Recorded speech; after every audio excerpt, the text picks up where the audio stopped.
Hey there, glad you're here. You know what I'm seeing everywhere?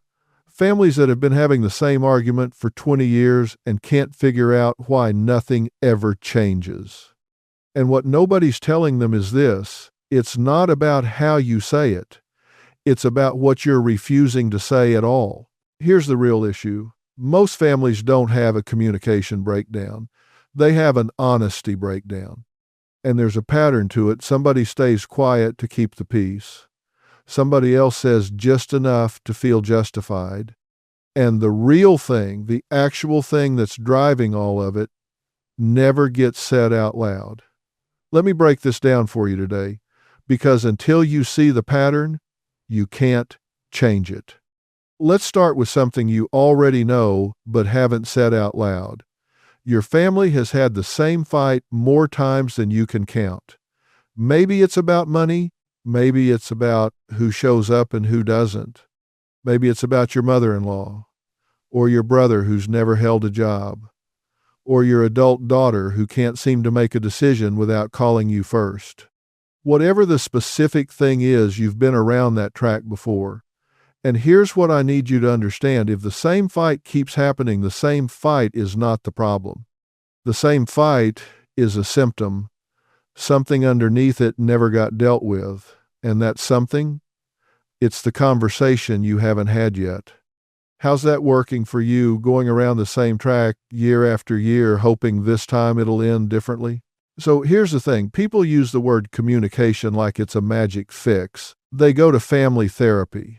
They read books, they watch videos like this one, and they come home with better strategies, better ways to start a sentence, better ways to say I feel instead of you always, and then 6 months later, they're right back in the same argument because the strategy wasn't the problem. The truth was the problem. What didn't get said was the problem. You can have perfect communication skills and still never fix anything if nobody's willing to say what's actually going on. Here's what's really happening in most families. There's always at least one person, sometimes two or three, who knows exactly what the real issue is. They've known it for years. Maybe they've known it their whole life, but they don't say it. Why? Because they're scared of what happens if they do. They're scared of the fallout, scared of being the one who started it, scared of being called dramatic or disrespectful or the troublemaker. And so they bite their tongue. They smile at the dinner table. They change the subject when things get tense. And everyone around them calls that person the mature one.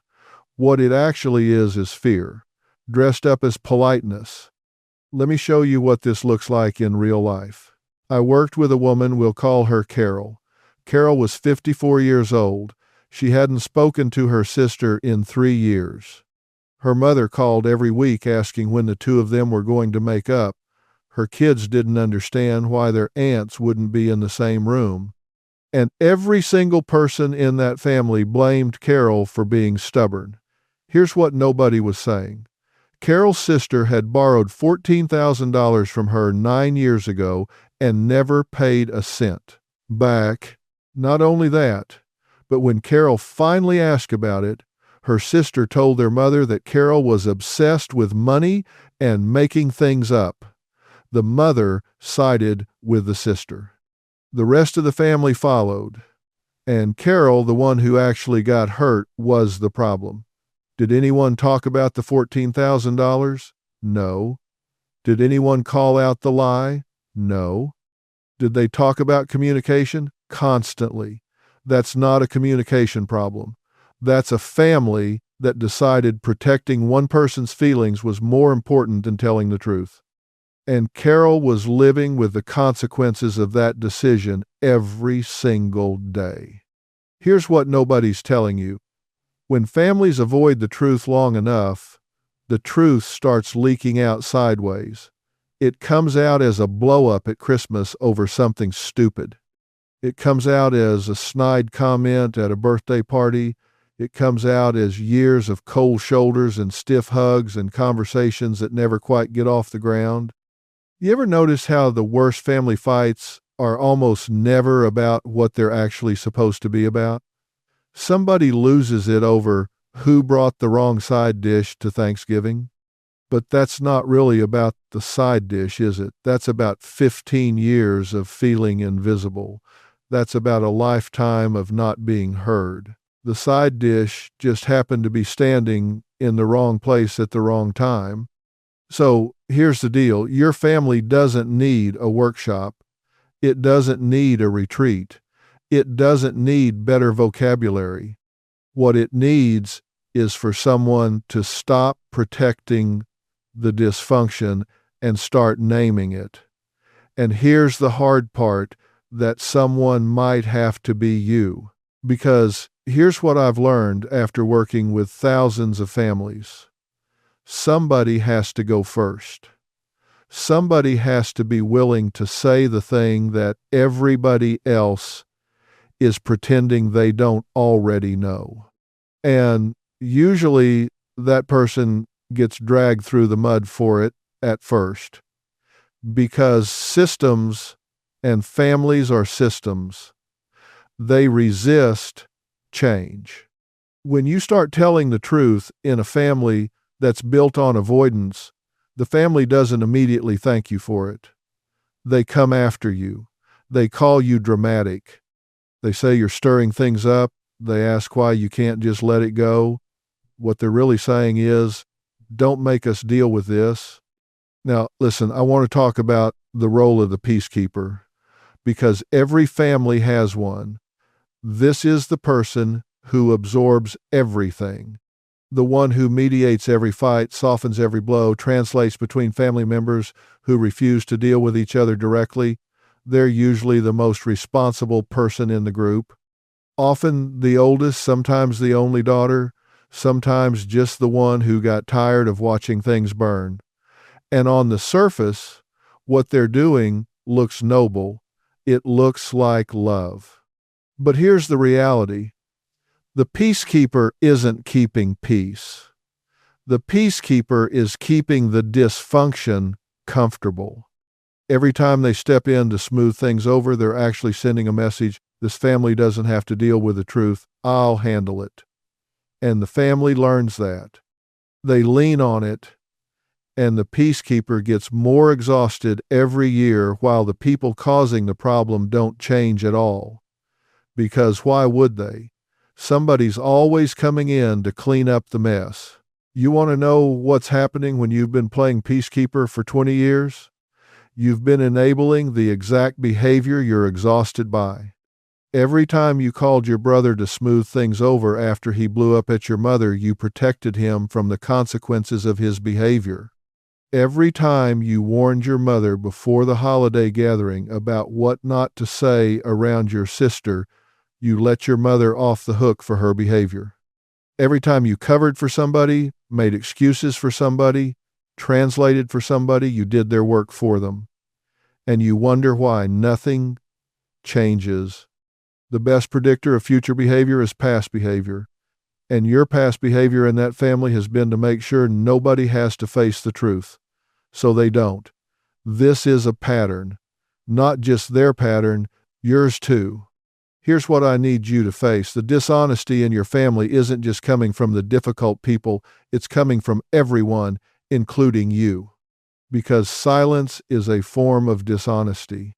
When you know your sister-in-law treats your brother like dirt and you say nothing because it's not your business, that's not being respectful.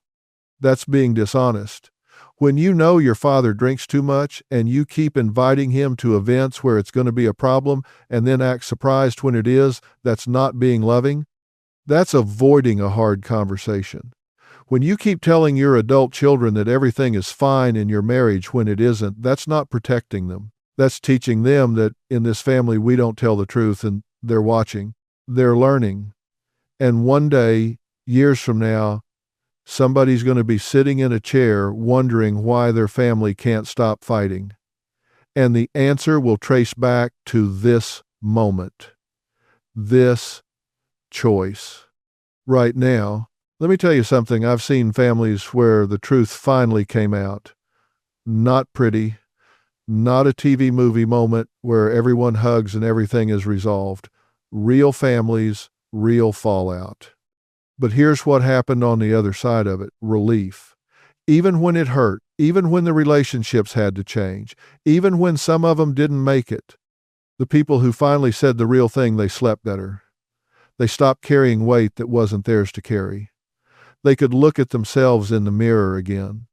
And the ones who tried to maintain the lie, they kept fighting, kept blaming the wrong things, kept having the same argument. Some of them are still having it today.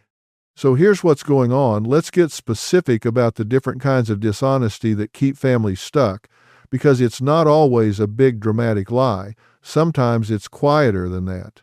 First, there's the lie of omission. This is where you leave out the part that matters most. You tell the story about the fight, but you leave out what you did that started it. You talk about how your parent never supported you, but you leave out that you never asked for their support in a way they could hear.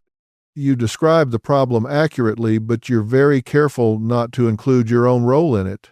That's still dishonesty. It keeps the conversation in a loop because it's never actually the full picture. Here's what you're not seeing. The second kind of dishonesty is the one that looks like kindness. This is where you say what you think the other person wants to hear instead of what's true. Your daughter asks if her husband is good to her. You say he seems fine, but you've noticed he talks over her constantly. You've seen the look on her face. You said fine because you didn't want to cause trouble. But that's not kindness, that's cowardice with a kind face. And your daughter is still in that situation, partly because nobody's been honest enough to say, hey, I noticed something and I'm worried about you. You robbed her of information she needed. And you called it being supportive. The third kind is the hardest one, the mutual lie. This is where everybody in the family has agreed, without ever saying so out loud, not to talk about something. Maybe it's the alcoholism. Maybe it's the abuse that happened years ago. Maybe it's the favoritism. Everybody knows which child was the favorite, but nobody says it. Maybe it's money or someone's affair or the fact that the family business is failing. Whatever it is, there's this unspoken agreement. We don't talk about that. And if someone breaks it, if someone actually says the thing, they get shut down fast. They get labeled as the difficult one, the troublemaker, the one who can't let things go. What's really happening is that everyone else is protecting the agreement. Because if that thing gets named, they all have to deal with it. And dealing with it is harder than pretending. Let me tell you what this looks like in real numbers. I want you to think about your last 5 family arguments, not the ones from 20 years ago, the recent ones. Write them down in your head. Now ask yourself, what was the fight officially about? And what was it really about? I'd bet that in at least 4 out of 5 of those fights, the official reason and the real reason were completely different things. The fight was officially about who was late to dinner. It was really about the fact that one person in that family has never been held accountable for their time or their word. The fight was officially about money at Christmas.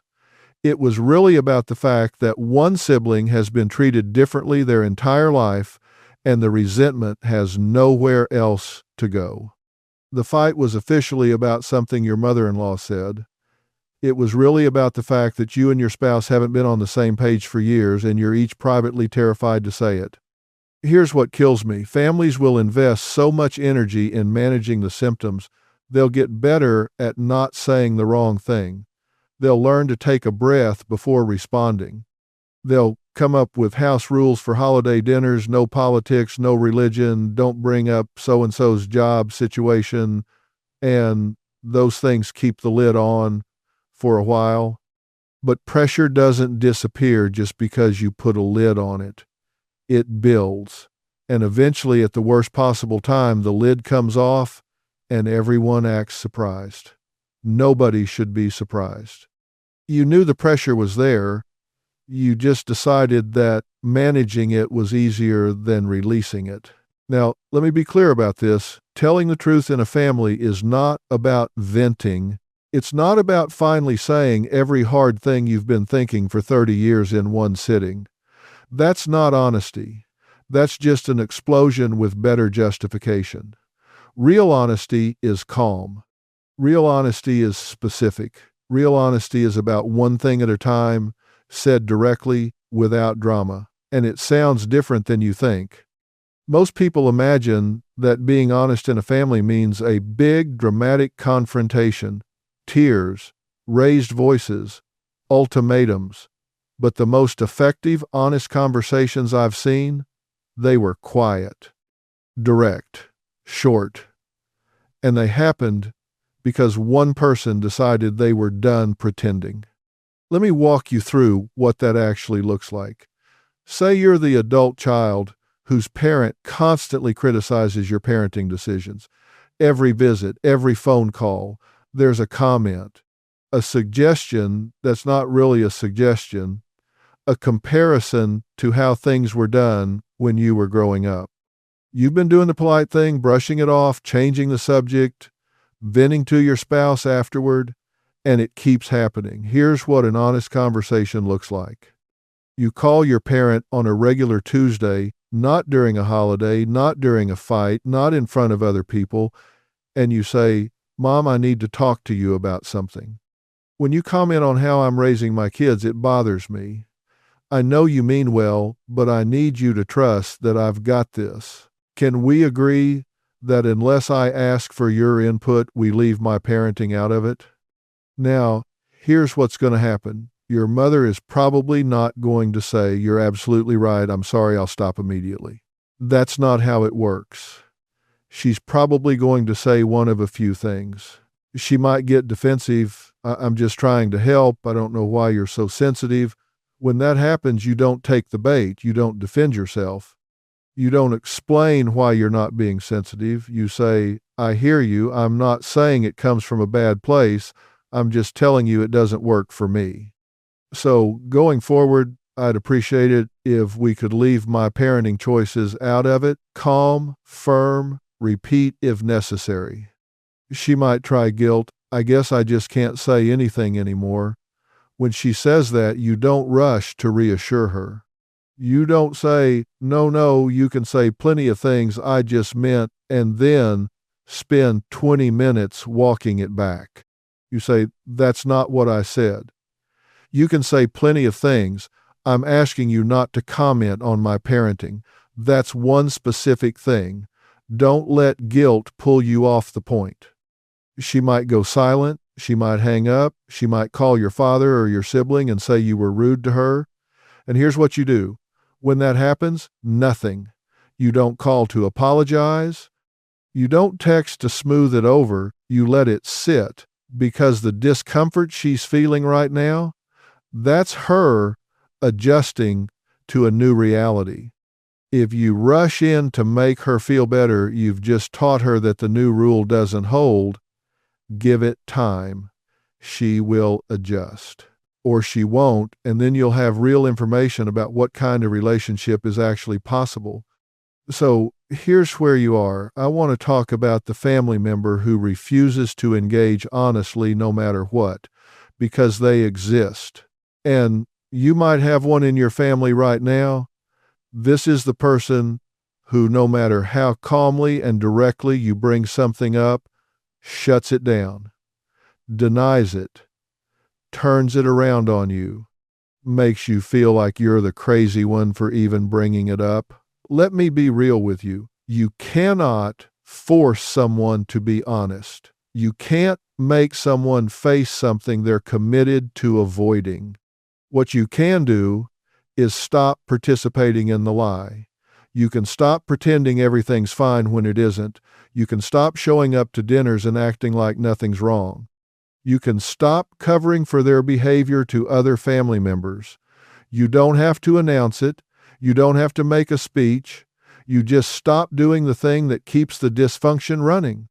And when they notice, because they will notice, and they ask what's going on, you tell them calmly.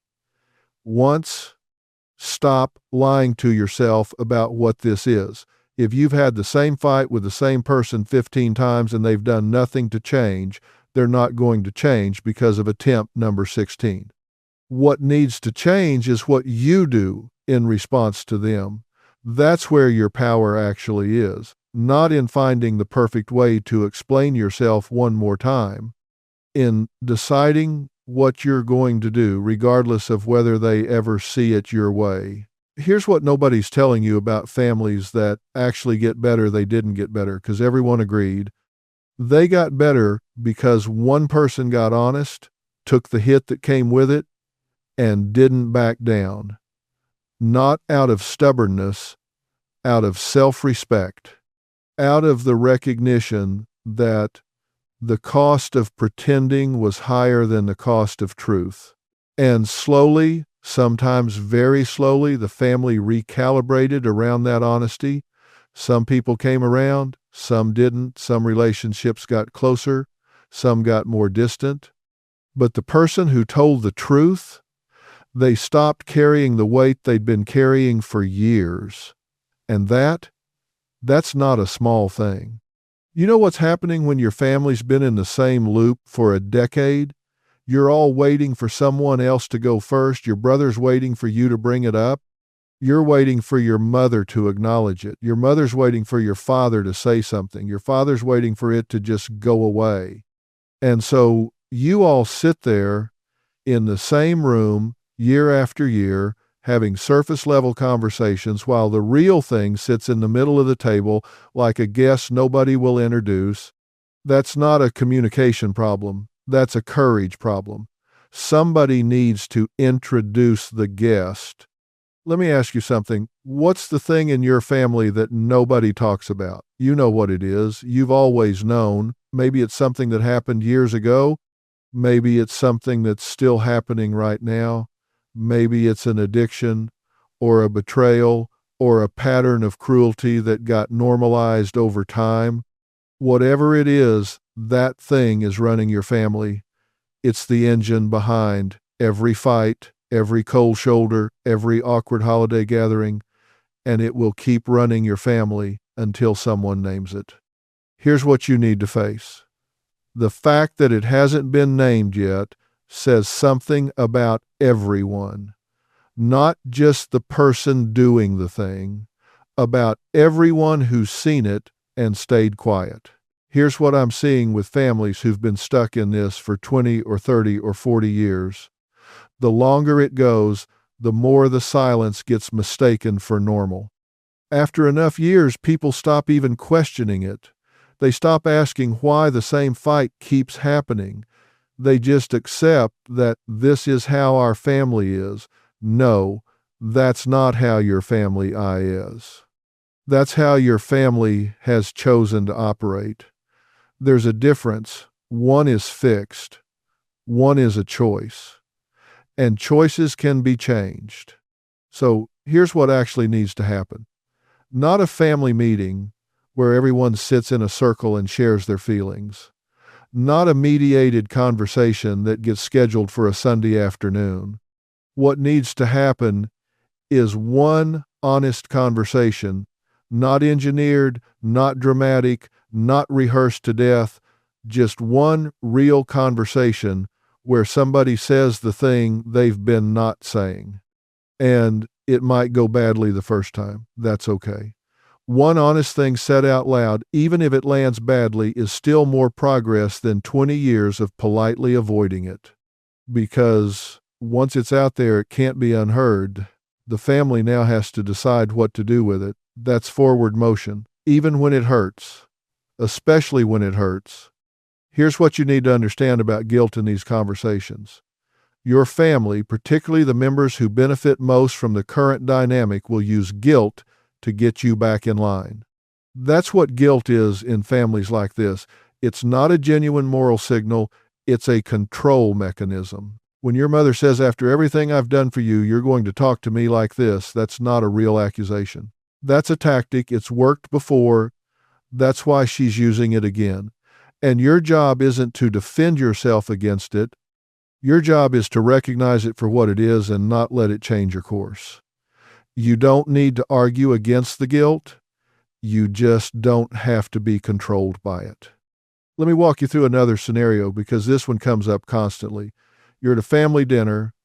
Someone says something that crosses a line. Maybe it's a put down directed at your spouse. Maybe it's your father making a comment about your weight. Maybe it's your in-law saying something about your parenting in front of your kids. And everyone at the table goes quiet. They look at you. They look at their plates. And the moment passes, and afterward, everybody acts like nothing happened. Here's what you do differently starting now. You address it in the moment, calmly, not loudly. You look at the person and you say, I need you to not say things like that, especially in front of the kids. That's it. You don't explain why. You don't soften it. You say it and you let the discomfort sit. People will be uncomfortable. That's fine. Discomfort at that table in that moment is better than another 5 years of that person thinking what they just did was okay.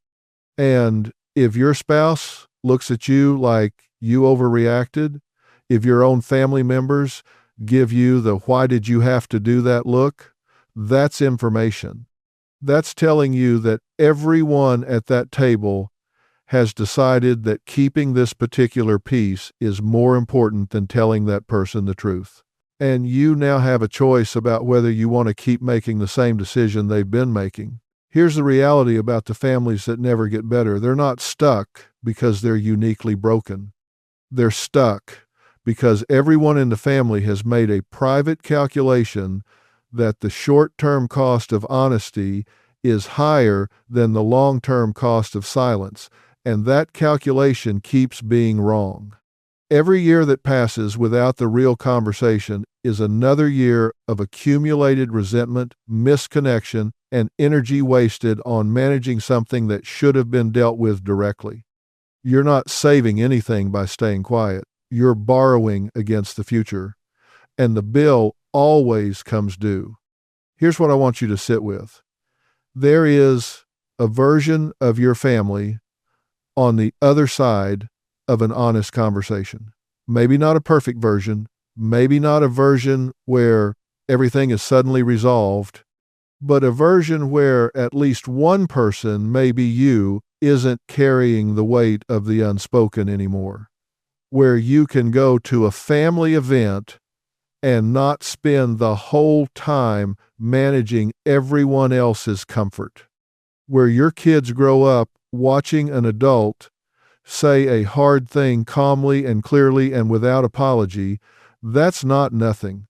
That's a lot, actually. And it starts with someone deciding that the truth is worth more than the temporary peace that comes from avoiding it. This is a pattern, and you know it.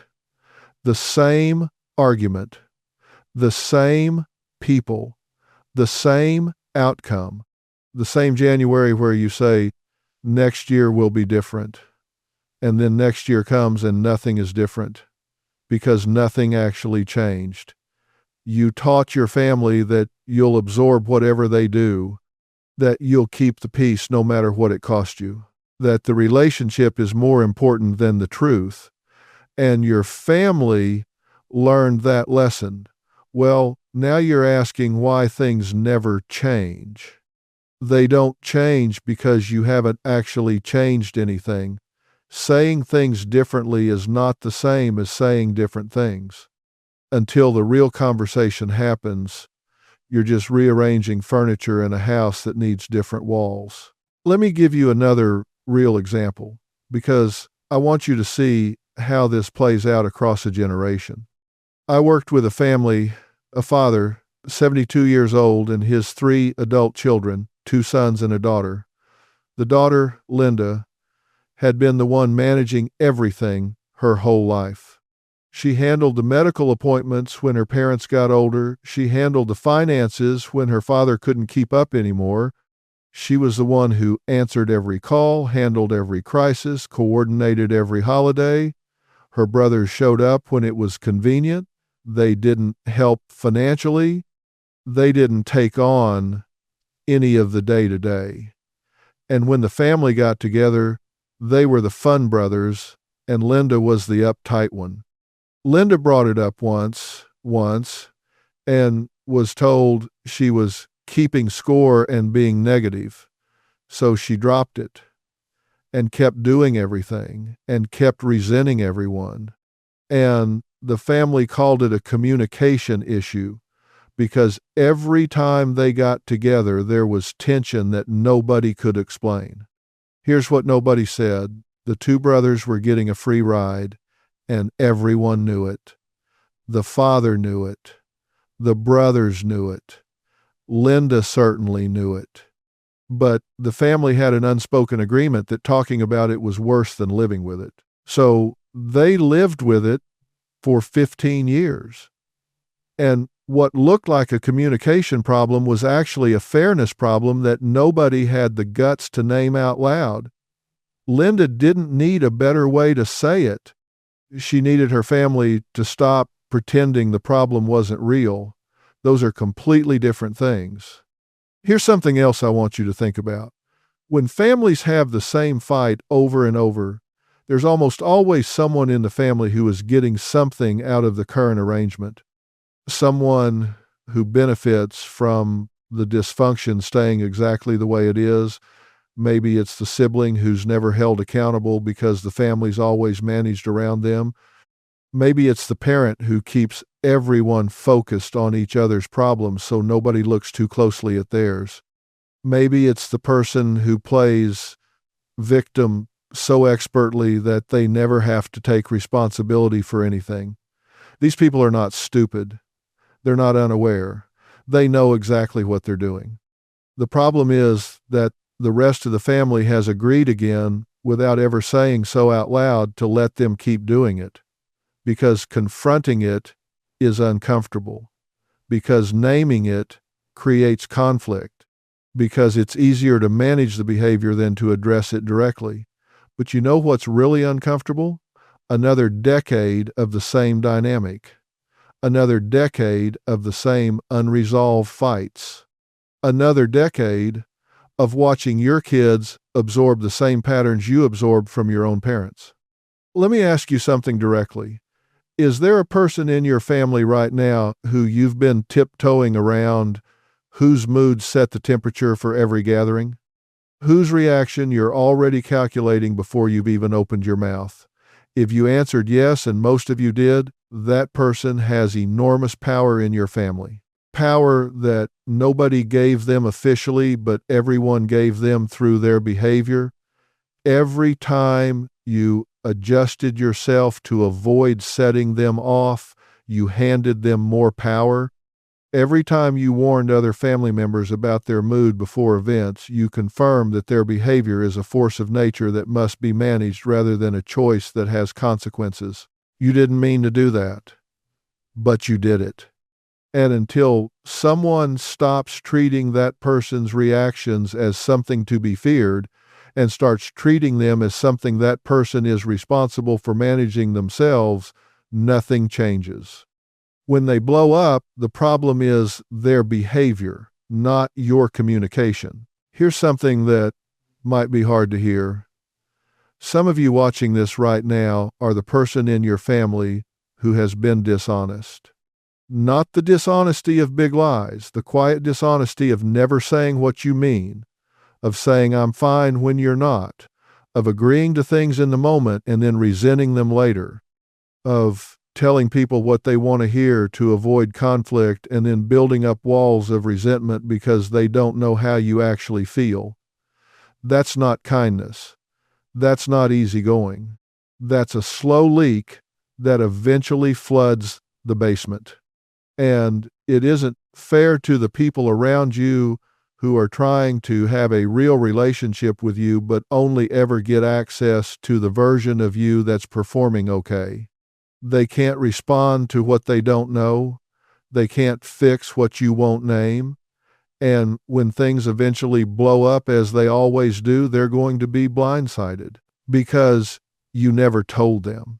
That's on you. So here's where I want you to land on all of this. The families that get unstuck, the ones that break the pattern, they have one thing in common.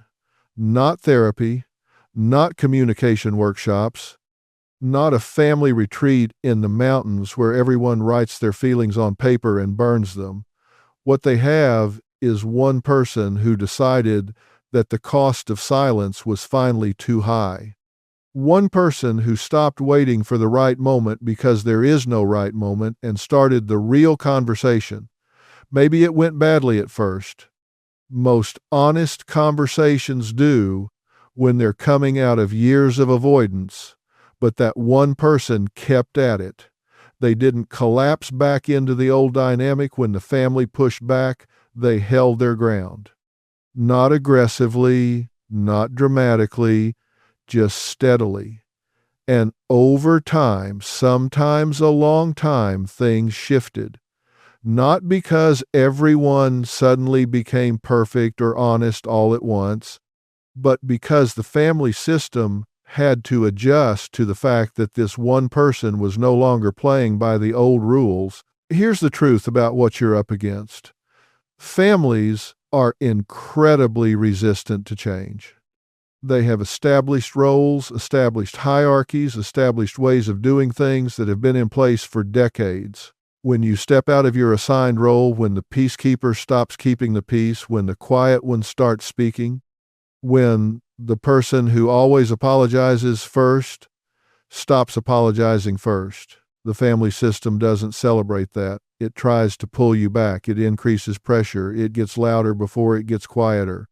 And a lot of people, when they feel that pressure increase, interpret it as evidence that what they did was wrong. It wasn't wrong, it was right. The pressure is just the system adjusting. Stay with it. The discomfort is temporary. The change, if you hold your ground, is permanent. You already know what the real conversation is. You don't need someone to tell you what's been unsaid in your family. You've known for years. Maybe you've known your whole life. The only question is whether you're going to be the person who finally says it. Not to win, not to prove a point, not to hurt someone, but because the truth is the only thing that actually has a chance of moving this family forward.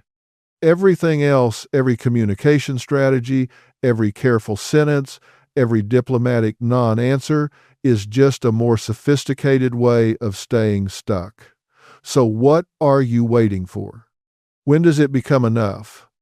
When does the cost of silence finally outweigh the discomfort of honesty? That's the question only you can answer. And the answer you give today, this year, in the next conversation you have is going to determine whether your family keeps having this same fight or finally stops. Let me ask you something before you go. How long are you going to keep waiting for your family to change on its own? How many more years of the same fight, the same silence, the same blow up at the dinner table? You can't change what you don't acknowledge, and your family has been refusing to acknowledge the real problem for a long time. But you can change what you do. You can be the one who stops pretending, who stops calling it a communication problem when you know exactly what it really is. That decision is yours. It was always yours. Hit that like button if this made you think. Subscribe because I'm here every day. And drop a comment. What's the honest conversation your family's been putting off? I want to hear from you.